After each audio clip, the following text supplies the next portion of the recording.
제가 존경하는 어떤 목사님하고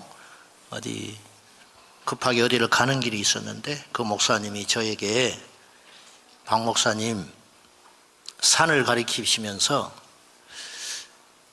밖에 드러난 저 돌덩이는 가치가 없는 것이라고, 잡석이라고, 진짜 귀한 보석은 저 깊은 데 숨어 있을 것이라고.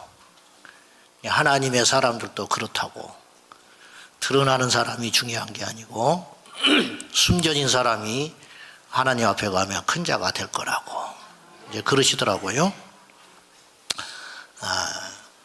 여러분들이 드러나지 않지만 하나님이 보시는 귀한 분들이라고 제가 믿고요. 그리고 또 달리 생각하면 이 세상을 움직이는 어떤 힘들과 체계라는 것이 대단한 일인 것 같지만 정말 우리 숨통을 조여오는 것은 눈에 보이지 않는 영적인 어떤 일들, 사상, 교육, 학문, 법, 이런 것들은 보이지 않거든요. 그런데 그런 전쟁에서 우리가 싸워야 눈에 보이는 전쟁도 승리할 수 있다. 근데 이제 우리가 자꾸만 눈에 보이는 것을 바삐 쫓겨 다니다 보니까 이런 일에 관심이 없게 되는 거예요. 마귀는 너무 영리해가지고 진짜 중요한 것이 무엇인지를 아는 존재 같아요. 근데 우리는 그렇지를 못하는 것 같아요. 깨어있다라는 것은 다른 말로 그런 부분에 대해서 관심을 가지고 싸울 수 있는 능력을 갖는 것, 이것이 아마 깨어있는 것 아닌가 그리 싶습니다. 법정에서 법관이 판결을 내릴 때 자기 감정에 치우쳐서 판결을 내린다면 세상이 엉망진창이 될 것입니다. 그런데 법관들이 법전에 충실해서 재판을 내리겠죠. 우리가 이단과 정통을 구분하는 신앙의 기준은 성경입니다. 뭐 두말할 것 없이 성경에 틀리다 하면 틀린 것이죠. 그것 때문에 순교하는 것 아니겠습니까? 그렇듯이 우리 아이들에게 있어서 교과서는 성경이에요. 그냥 가르쳐 주는 대로 하는 거예요. 금방 우리 교수님이 보여줬지만은 우리의 생각하는 정답은 저게 아니거든요. 그렇지 않습니까? 근데 아이들이 왜 저걸 정답으로 자꾸만 해야 하는가? 교과서에 그렇게 쓰여 있기 때문이에요. 이게 문제라는 거예요. 지금 아이들이 학교에서 배우는 교과서는 우리 신앙인들에게 있어서 성경과 같다라는 거예요. 그런데 아이들이 지금 학교에서 독을 먹고 자라고 있는 거예요. 독, 영적으로.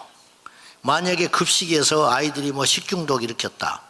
그날로 9시 뉴스에 나올 거예요. 몇 명이 죽었다 어쩌다 하면 온 세상이 시끄러지면서 그 학교가 드러나게 되고 급식 책임자가 처벌을 받게 되고 심지어는 그 식재로 된 업체까지 난리가 날 거예요. 엄마들이 일어날 거예요. 학부모들이. 근데 그런 독이 아니라는 거예요. 그거야 병원에 가서 치료하면 되는 것이고 업체 바꾸면 간단한 일이에요. 근데 교과서에서 묻어오는 독을 영으로 받아들이고 생각으로 마음으로 받아들여 가지고 그들의 가치관을 형성하는 것은 무슨 수로 막아내냐 이 말이에요. 그러니까 얼마까지 지금 오염이 됐는지, 누가 지금 얼마나 많은 아이들이 영적으로 지금 죽어버렸는지 피해조차도 가늠이 안 된다는 것이죠. 사실은 우리가 좀 늦은 감이 있어요. 그동안 이것에 눈을 못 뜬 거예요. 이제라도 교과과정 우리가 반대하고 여러분들이 수고하시고 이런 세미나를 연 거에 대해서 너무 다행스럽게 생각합니다. 2023년 한국청소년정책연구원이라는 곳에서 아이들 7,700여 명에게 설문조사를 했습니다. 제가 깜짝 놀랐어요. 제가 이 이야기를 자주 이제 인용하는 편인데 아이들한테 물어봤더니 결혼을 하겠다는 아이들이 29.5%밖에 안 돼요. 근데 2012년에는 73%였어요. 그 사이에 10여 년 사이에 아이들이 결혼을 안 하겠다는 아이들이 이렇게 늘어난 거예요. 그럼 뭐 때문에 그랬냐는 거예요. 잘못 배워서 그래요. 잘못 배워서. 결혼한다면 자녀를 가져야 한다. 19.8%만 애 낳는다는 거예요. 앞으로 우리나라 없어지는 거죠. 결혼하지 않고도 자녀를 가질 수 있다. 결혼 안 하고 자녀를 어떻게 낳아요? 동거를 허용한다는 거죠. 그래서 결혼하지 않고도 함께 살 수 있다고 생각하는 아이들이 81.3%예요. 이 중에는 그렇지 않은 아이들도 있을 거 아니에요. 번듯한 부모 밑에서 좋은 것만 보고 듣고 배운 아이들도 있을 거 아니에요. 지금 학교에서 아이들을 이기용으로 만들어 버린 거예요. 외국인과 결혼할 수 있다. 91.4%. 100번 양보해서 뭐 이건 그렇다 쳐요. 국제화 시대니까. 동성 결혼을 허용해야 한다. 허용할 수 있다가 아니에요. 허용해야 한대요. 이렇게 생각하는 아이들이 52%가 나왔어요. 본인이 동성애자가 아니더라도 동성애자에 대해서 좋은 생각을 갖게 된 거예요. 이게 뭐냐? 뭘 배웠으니까 이런 대답이 나오는 거 아니에요. 로봇이나 반려동물도 가족이 될 수 있다. 61.4%. 자녀를 입양할 수 있다. 89.4%. 이거는 괜찮은데 이게 지금 심각한 내용들이 나온다는 거예요. 앞으로 10년 후에 조사하면 더 참혹한 결과가 나올 거예요. 여기서 우리가 막아야 됩니다.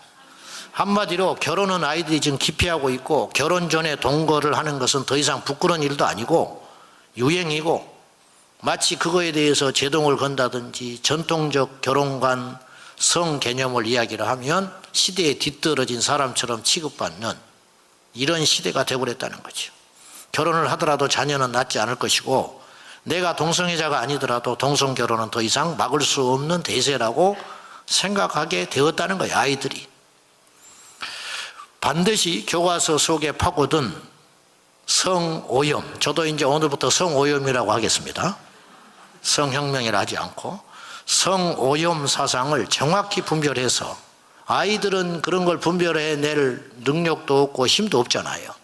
우리가 도와줘서 우리 세대들이 더 이상 학교에서 반도덕적이고 반사회적이고 반인륜적인 가르침을 받지 않도록 힘을 모아야 할 것입니다.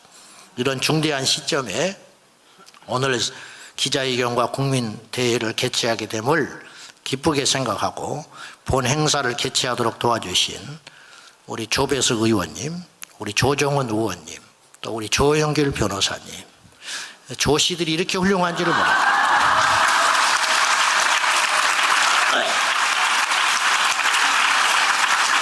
저도 이름을 좀 조씨로 바꿀까 싶습니다. 감사합니다.